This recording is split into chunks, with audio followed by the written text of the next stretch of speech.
Hello, and welcome to episode 4 of Starry Eyed Fighters. Today we'll be reading chapters 7 through 8.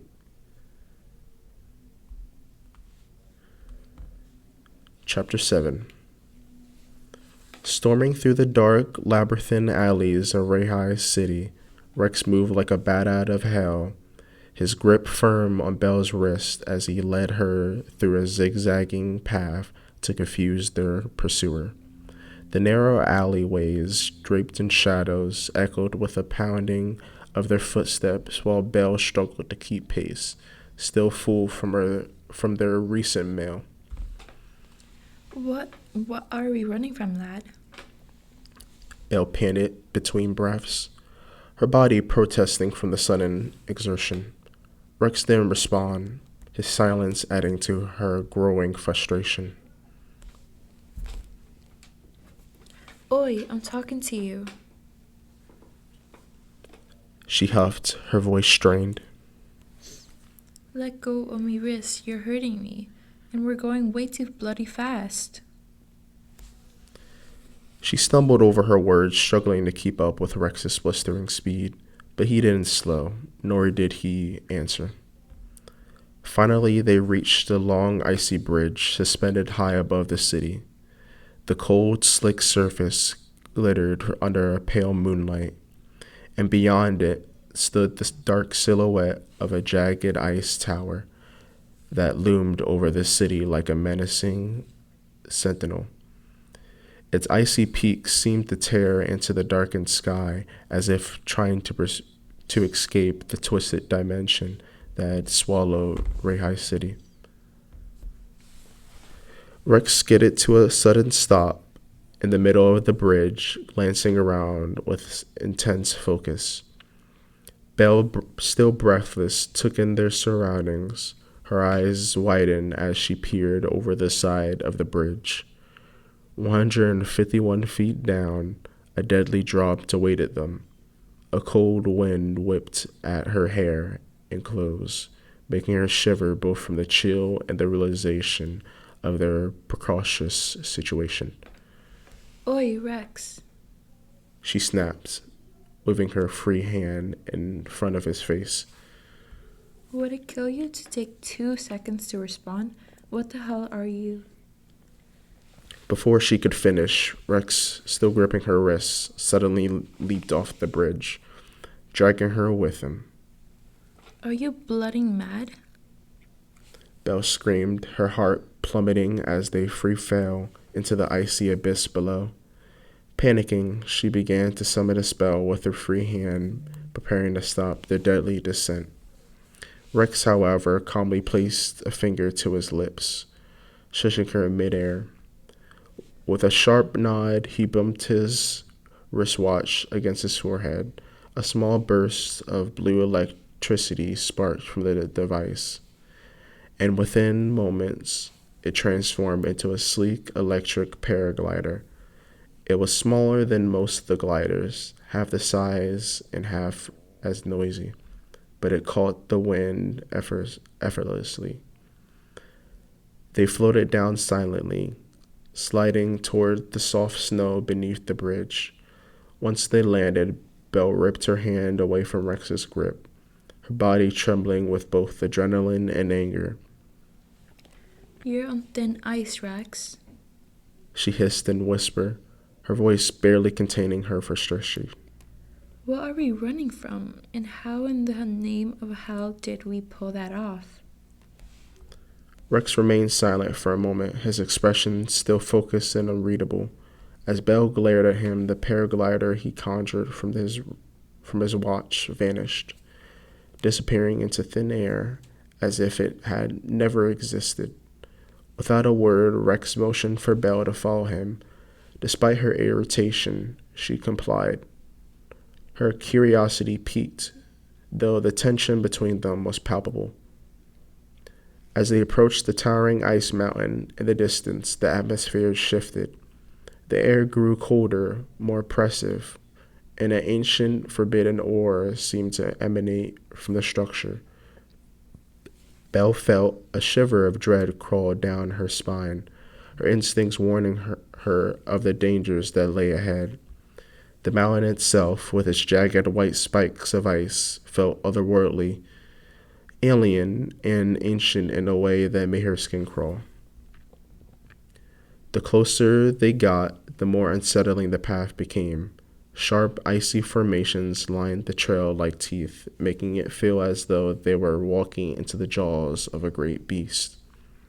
Finally, they arrived at an old wooden door, its French-style design in stark contrast to the icy fortress around it.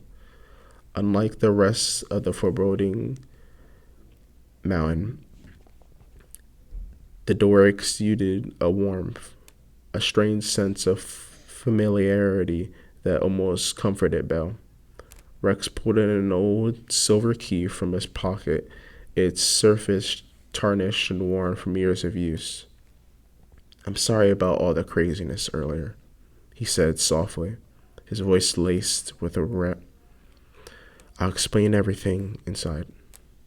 With a soft click, the door creaked open, and the gentle warmth spilled out. Pushing back the cold, Belle eyed Rex suspiciously, but nodded and stepped through the threshold. Once inside, the chill of the outside world faded, replaced by a welcoming warmth of the Reihai City Library. Belle's irritation melted away as her eyes widened in awe. The interior was unlike anything she had seen. A massive, dimly lit library that seemed to stretch infinitely upward, its hundreds of floors stacked with ancient books and manuscripts. Spiral staircases wound up like the coils of a snake, connecting each level, while small bridges spanned the open center of the library. Shadows whispered among the bookshelves, the voices carrying secrets from ages long past. This place, Belle breathed, her wonder palpable. this library is amazing. Her gaze roamed across the towering bookshelves, her mind racing with the thought of the knowledge stored within. I need to explore this library one day. She murmured half to herself, then snapped back to the present. She turned to Rex, her expression hardening. But first, we need a word. Who are we running from, and what was that wee trick with your watch? Rex leaned against the wall, hands in his pockets and sighed.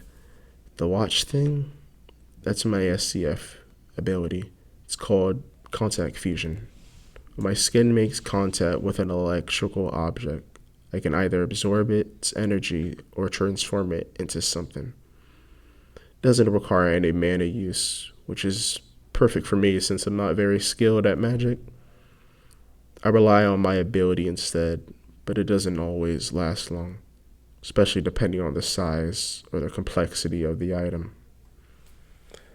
Belle raised an eyebrow, intrigued but still skeptical. A handy wee trick. Maybe your contact fusion would hook me up with a new phone later. Before Rex could respond, a sudden flash of blue light interrupted them. A small floating book with a pair of tiny rectangular glasses appeared between them, its wide eyes blinking curiously. Belle jumped, startled, while Rex grinned, clearly expecting the visitor. "About time you showed up, Dexy," Rex chuckled, his tone lightening for the first time since their escape. "This is Dexy, by the way," he said, gesturing to the floating book. The book, startled by Belle's presence, quickly floated behind Rex, peeking over his shoulder. A new guest?" Dexy stammered, her voice high-pitched and nervous. "I haven't had a new guest in eons." "Come on, Dexy. No need to be shy," Rex teased. "Introduce yourself to Belle." Reluctantly, the little book floated out from behind Rex and offered a timid greeting. "Salutations. I am Rendex, librarian and keeper of this ancient library. It's a pleasure to meet you, Miss Bell. Belle smiled curiously, her earlier frustration forgotten in the face of such an unusual talking object. Great to meet you too, Rendex. Clever name, eh? Bit of a play in index, is it? Renek's whole body flushed a warm red, embarrassed by the compliment. Yes, precisely. Rendex. Belle chuckled, finding the book's shininess endearing. I love it. It's cute. Before Rendex could respond, Rex cleared his throat, his tone growing serious once more. All right, now that we're all acquainted, we need to talk about the situation outside. He explained the danger they were in, detailing their mysterious pursuer, someone or something known as GBU, as Rex spoke. Belle's curiosity turned to concern. GPU? She asked, unfamiliar with the name. Renex, on the other hand, began to panic, floating in the frantic circles as she muttered, GPU? Oh no, this is bad. This is very bad. Yeah, no kidding, Rex muttered, sharing her concern. Belle, however, wasn't having it. Enough. She snapped, her voice sharp and commanding. I get that this is serious, but no one's explaining what's so terrifying about this GBU character. Renex calmed herself as best as she could, her fluttering pages settling. Let me explain. I was there when Rehi City was still normal. Her pages opened wide, projecting images like a film, telling the tale of GBU. Long ago, Rehi City had been a bright and bustling place. Its police force led by a respected sheriff, good, bad, and ugly, or GBU. Each of the three heads of the sheriff had their own personality, but they were all united by their love for justice. Under their watch, the city thrived, safe from crime and corruption. But everything changed when a corrupt mayor, Malachi, took power. He opened the city to outsiders, criminals, ruffians, and scum, who turned the once vibrant city into the dark, twisted place it had become. GBU tried to stop the descent into chaos, but the city's transformation was too much even for them. The sheriff's family of the officers was wiped out, leaving GBU broken, and over time, the once noble sheriff became a merciless hunter for hire, feared by all. Now GBU was nothing more than a legendary gunslinger, matched in skill and unpredictable in nature. The 5-minute time frame for each head also doesn't help in their unpredictability. Once they marked you as their prey, there was no escape. Belle sat and stunned in silence as Renek's tale concluded. Ah, shite. She muttered. So I was being followed in that village after all. She thought, shaking her head. Fortunately, that seems to be the case, Miss Belle, Renek said, her voice filled with distress. Rex, trying to lighten the mood, chimed in. But hey, good news. Dexy here can guide us to the heart of the library, where my aunt's mansion is hidden. We'll be safe there. Belle, still wary, raised an eyebrow. That's great and all, but why does Rhinex need to lead us? Wouldn't you know the way yourself? She asked, a hint of doubt in her voice. Rendex floated forward to answer. This library isn't static, it's alive. Every hour the structure changes, reshaping itself into a new maze. I'm the only one who can map out the new paths as they shift. Freaking fantastic.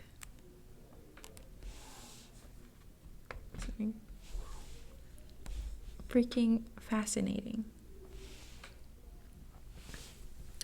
Belle muttered, running her fingers along the ancient stone walls. She could feel the pulses of mana humming through the structure like the place itself was breathing, always shifting. I knew there was more to this place. It's like it's alive. Rex nodded, but his expression grew serious again. Enough talking. We need to move. If GBU decides to come in through the... Before Rex could finish, a thunderous crash echoed from the main entrance of the library, shaking the walls and sending a few books tumbling from their shelves. Bridge. Rex finished, his face paling as he looked up at the source of the noise. From the other side of the library, a voice rang out, deep and gravelly, laced with a southern drawl. Come on out, you fucking pussies, so we can have us some fun. Bad, one of GBU's heads shouted as he fired wild shots into the air, the bullets ricocheting off the shelves with a metallic clink. The sharp crackling of his spider legs echoed as he made his way through the entrance, his taunting voice filling the vast, shadowy library. Rendex's eyes widened in panic. "We need to get to the heart of the library now," she urged, floating rapidly toward the nearby stairs. Without hesitation, Belle and Rex exchanged a quick glance and followed her, the heavy thud of GBU's approach upstairs spurring them onward. Chapter 7.5. Good grief, this boy is quick on his feet, thought Good as he pursued Rex through the shadowy streets of Rayhigh City. Rex's speed was impressive, even for someone like Good, who had been chasing targets for years. Glancing down at his watch, Good noticed the time ticking away, just 2 minutes left in control. Of course, I only have 2 minutes left. Those two better not screw this up, or the boss will lose it. Rex was moving too fast for a ground pursuit, so Good made a split-second decision. He skittered up the side of a nearby building with the ease of a spider scaling a web, his multiple legs finding purchase on the stone walls. From the rooftop, the city spread out beneath him in a chaotic maze of twisting streets and towering ice structures. Switching to night vision, his gaze scanned the dark cityscape until he spotted a blur, the unmistakable figure of Rex sprinting toward the Rayhigh City Library. Gotcha, Good murmured to himself, crawling back down the building with swift precision. His time was running out, 30 seconds left. He pulled a small, well-worn journal from his satchel, flipping it open as he hurriedly scribbled notes. Targets possibly headed to or already inside the library. Investigate the bridge and stick to the plan. The watch on his wrist let out a sharp beep, signaling that his time in control was up. With the sound of a metallic click, Good's head stiffened and turned to stone. His control of the body transferred to the next in line. Finally, Bad barked. His deep southern drawl cut through the quiet. His head shifted into the place on the trio's shared body, taking over with a sense of reckless glee. Bad lit a cigarette, the flame illuminating his rough, battle-worn features in the dim light. He inhaled deeply, savoring the moment before glancing down at the journal in his hand. Let's see what that tight-ass good scribbled down. He muttered, flipping through the notes with a chuckle. The directions were clear enough. Bat headed for the bridge, his sharp eyes quickly picking up the faint skid marks left in the snow. So, they took the back door. Peachy. Fucking peachy. He thought with a sneer, his eyes narrowing as he gazed toward the distant mountain and the library nestled within. With a practiced motion, Bad loaded his gun, spinning the chamber with a flick of his wrist. Each bullet was threaded with webs specifically designed for capturing prey. His fingers itched to pull the trigger, to feel the recoil as bullets tore through the air. But for now, there was no target in sight. He rushed toward the library, the wind howling around him as his long spider-like legs propelled him forward. Reaching the entrance, Bad didn't bother with subtlety. He slammed the heavy wooden doors open with a forceful kick, the aged stone walls trembling under the impact. The dimly lit foyer shook, books tumbling from their shelves and crashing to the floor with violent thuds. Come on out, you pussy fucks, so we can have some fun. His voice echoed through the vast library. He fired several wild shots at the ceiling, the bullets ricocheting off the stone with a sharp crack. The sound reverberated through the towering bookshelves, sending a few more books crashing to the floor. His watch beeped again, this time with a more urgent tone, less than 3 minutes. Son of a bitch. Bat snarled. He needed more time, but he wouldn't get it.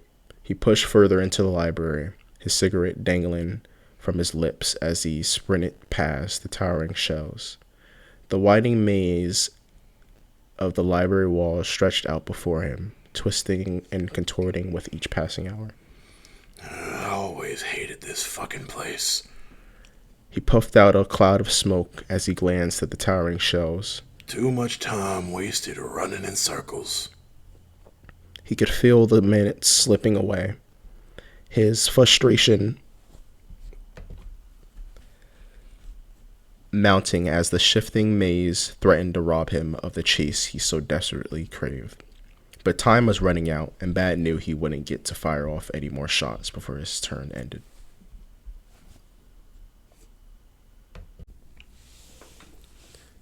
Chapter 8. Running up the long, spiraling staircase, the musty scent of dust and the faint, decaying aroma of aged paper hung heavily in the air. Every step stirred the air, causing tiny particles to float like disturbed memories in the dim light. The flickering bulbs overhead cast an eerie glow, revealing more of the library's vast collection. Shelves lined with dark leather-bound tomes, many of them adorned with ancient symbols from forgotten languages. The cracked stone walls that towered around them told their own story, their aged surfaces bearing the marks of time, yet still sturdy as if the library itself could stand for eternity. The shadows of the three figures, Bell, Rex, and Rendex, raced along the stone walls as they reached the first floor of the labyrinthine maze.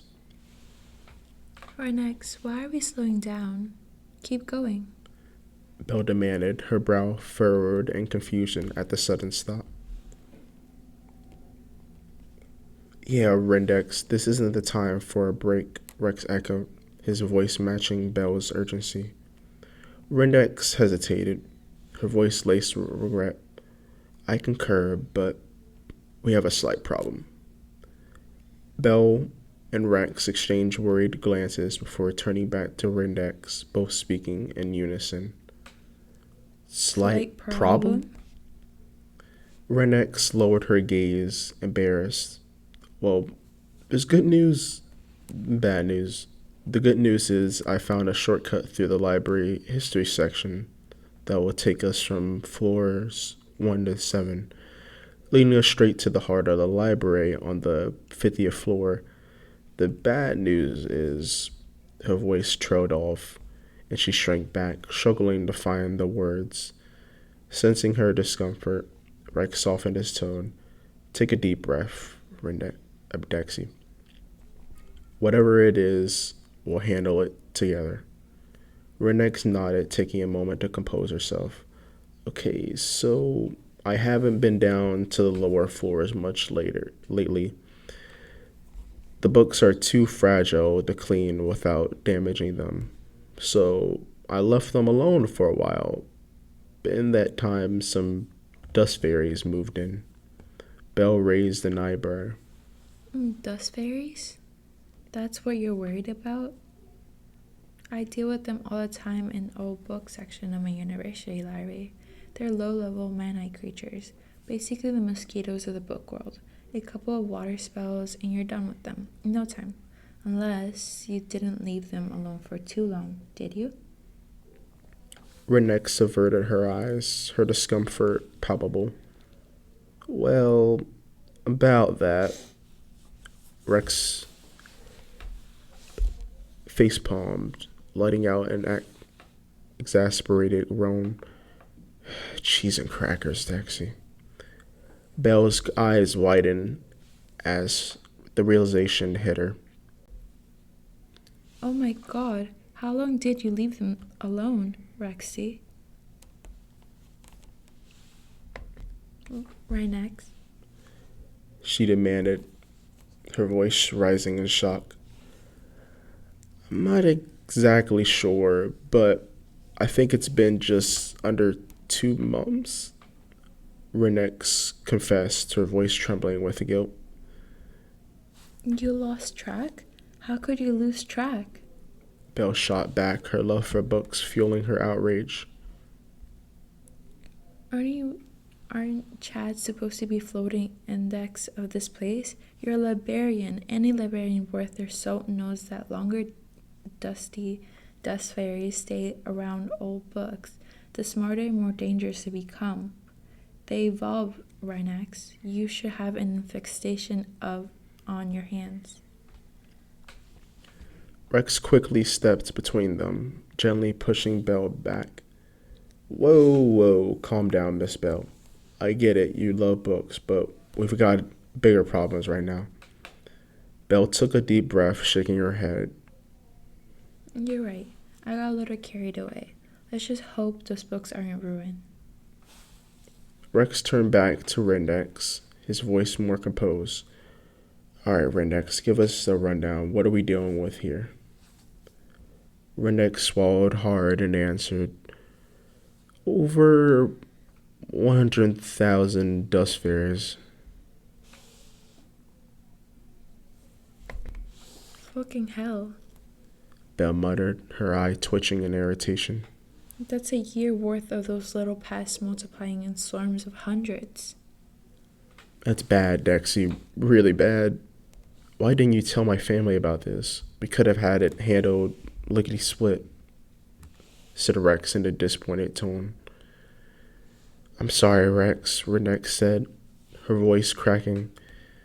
I thought I could handle it, but it got out of control so fast I was embarrassed. I'm supposed to be the keeper of this library, and I couldn't even manage a few dust fairies. Rex gave her a reassuring smile. Hey, no need to beat yourself up about it. We can still fix this, and you've got me and Belle to help. She's a professor at Silver Lining University, after all. Renex blinked in surprise, her attention shifting to Belle. Wait, you're a professor at SLU? I thought you were a student. Belle chuckled. Hey, I'm a professor. In this old bag here is my trusty Gallic football varsity bag. I still slug around. That's incredible, Renex said, a hint of awe in her voice. I've heard rumors about a prodigy elf professor at SLU, but I wasn't sure it was true. Belle smiled. The rumors are true. And don't worry, we'll figure something out. Just let's not let it get this bad again, okay? Renix nodded, leading them cautiously through the aisles of the first floor. Checking her pocket watch for her mass time, Belle would think. At least it's been only 4 hours, and let's just hope this whole thing will be worth it. With each step further through the maze, out of thin air, lit candles in their holders would appear on the ground. The candles would hop toward 3 wanting to be picked up and be useful. Splendid. Good to see those old candles still working. Don't be afraid to use one, Professor Bell. They don't bite, said Rendex. Shrugging in response, Belle would pick one up for extra light. You want one, Rex? Belle would ask. No, I'm good. I was blessed with night vision, so it isn't that hard to see in here. Rex would answer proudly. A lucky lad. Belle muttered. Leaving the long straight aisle of floor 1 on the second floor, the library began to sprawl before them like the twisted maze Rendex mentioned it to be, with the towering shelves stretching and turning toward the ceiling like the rest of the floors. A labyrinthine network of aisles filed through the space, each turn more disorienting than the last. Through each corner and long aisle, the three sweat in anticipation of a dust fairy jumping out to attack them. Suddenly, a small shadow zips by across from the right shelf to the left shelf in the front of Rendex. Shrieking in surprise, Rendex would say with a quivering voice, "Did you guys see that?" Both thrown off by Rendex's sudden shriek. Rex and Belle reassure Rendex that she's probably paranoid and they should have noticed them way before she did. Acknowledging this fact, Rendex would subtly speed up in hopes that they were right. Navigating deeper through the maze and reaching the 3rd floor, whispers began to speak into the air, soft at first, then growing into an unsettling chorus. Little voices spoke amongst themselves, planning and scheming, and before the three knew it, they had already stepped into the nest that the dust fairies dwelled within. Peering white, glowing eyes looked down at the three from their shelved safe space. Hearing this, the three would stand at the back in a circle, instinctively getting into their individual fighting stances. They're everywhere, Belle would say with a heavy gulp, looking around. I didn't even sense their presence. How is that even possible? Rex said, doing the same actions as Belle. Guys, I hate to be the bearer of bad news again. Guys, Rex stammered, her voice rising in panic. A dust fairy is biting me. Belle and Rex turned just in time to see a small, petite, grotesque fairy cling to Rendex's cover. Its large, glowing eyes were soulless, and its tiny, sharp teeth dug into the book's surface like a piranha. Its body appeared feminine, but genderless at the same time. Its clothing bore resemblance of a white nightgown, but made out of old, worn-down book paper. The fairy's wings were tattered, its fair white hair wild and dust-covered. It was no bigger than a toddler's hand, yet it clung to Rendex like a parasite, trying to drain her essence. With a swift, precise motion, Rex sliced the dust fairy in half, reducing it to a cloud of powder. He pulled Rendex close, hugging her protectively.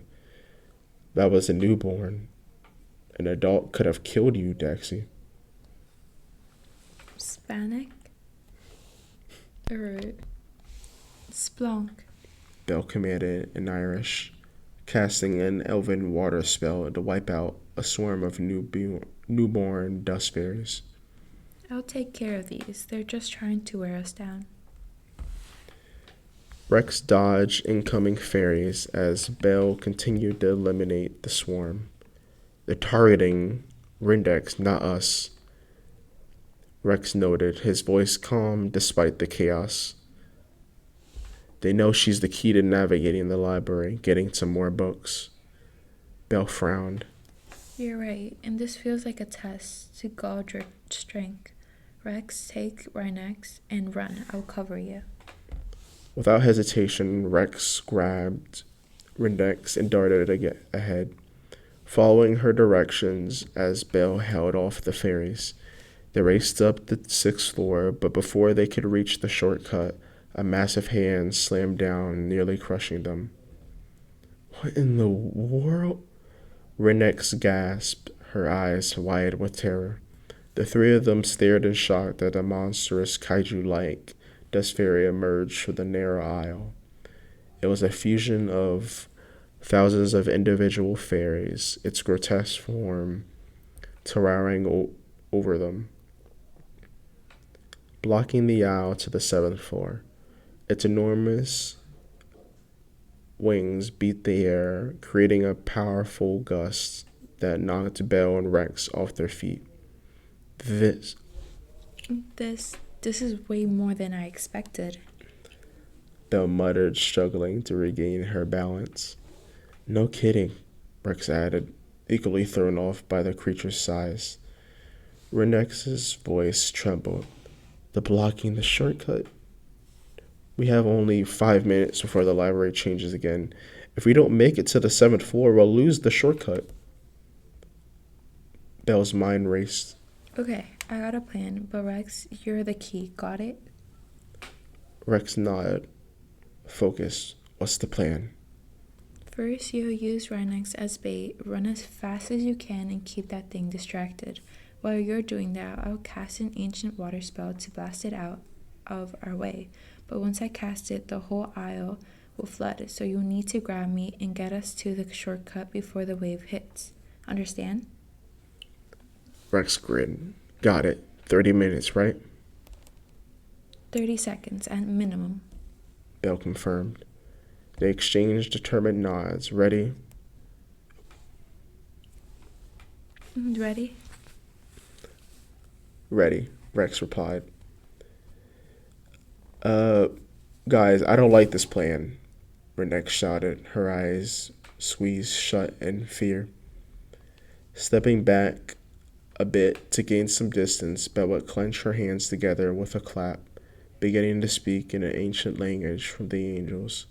Focusing her eyes on her target, she sacrifices half of her mana energy for the risky, powerful spell. Damn, fighting those swarms of newborns really did a number on my mana. I'll be needing a break after using so much magic. I can already feel my energy fading. Belle thought in astonishment while focusing her mana energy. Worry and confusion and frustration, the giant dust fairy would miss Rex at every opportunity. Rex would throw out quippy insults as the large creature, while narrowly avoiding each punch and kick by flipping and jumping off from wall to shelf like a fly. Confusing the creature more, Rex would run across its body, disorienting the fairies and enraging them to desperate measures. Growing extra limbs, the creature would destroy the books, shelves, and block the walls, cutting off Rex's flexibility to avoid their attacks. "Miss Belle, I'm running out of insults and room here. Hurry up, please," yelled Rex. Veins began to pop from Belle's head in annoyance from Rex's distraction to herself. Rex, I told you to distract them, not me. Besides, it's already ready. Belle shrieked angrily, unclenching her hands. Aging spell 24, seismic tsunami furimisu. Belle triumphantly screeched in Irish. Raising her arms from side to side, the water erupted from the ground. rising rapidly as droplets condensed in the air, forming a massive wave. Clenching her hands into a fist, the spell had been finished. Noting Belle's fist as completion as the spell, Rex leaped behind Belle, scooping her up over his shoulder with one arm and clutching Rendex in the other. The dust fairy roared, filling desperately, but the water consumed it, breaking the monstrous fusion apart. In the chaos, Rex sprinted for the 7th floor, racing against the clock. With only a minute to spare, they darted through the shortcut, reaching the 50th floor just as the library began to shift. Below, the sound of rushing water and the agonized screams of the dust fairies echoed through the maze. Panting heavily, Rex set Belle and Rendex down. That was awesome. Rex gasped out of breath. Belle, equally winded, gave him a tired smile. You weren't too bad yourself, lad. The 50th floor was dimly lit, much like the others, but it had a more peaceful, intimate atmosphere. It wasn't a maze like the rest of the library, but more of a small, quiet transition room, a place to rest before moving on. The ground beneath them shifted as the library contorted and reformed, the maze changing once again. Belle watched in awe. I definitely want to see that again. Rex stood up, brushing himself off. All right, break time is over. Let's go meet my aunt like I promised. In the center of the room stood an ancient spinning wheel, its legs anchored firmly into the floor. Surrounding it was a golden circle, much like a manhole cover, but more ornate. What's with the spinning wheel, Rex? Belle asked, eyeing it curiously. Rex approached the wheel, taking off his glove. It's a part of a dark magic protection spell. Only someone related to me by blood can open the entrance. I had to prick my finger on the needle, and the gate will open. But if anyone else tries, they'll be put into an eternal sleep. Naturally? Belle muttered with a smirk. Have at it then. In silence, Rex would point his index finger out, inching closer to the needle. Suddenly, a sharp crack splits the silence. A gunshot. Before anyone could react, a bullet explodes right through Rex's index finger. The searing pain rushed through his body, making the boy scream in agony. The bullet had punched clean through, tearing its flesh and shattering the bone. The finger dangled grotesquely, barely attached, twisting at an unnatural angle. Blood sprayed on the needle, unlocking the gold circle. Belle spun around to face the shooter. Good, bad, and ugly. Bad, currently in control, grinned wickedly. What? The boy needed blood on the needle, right?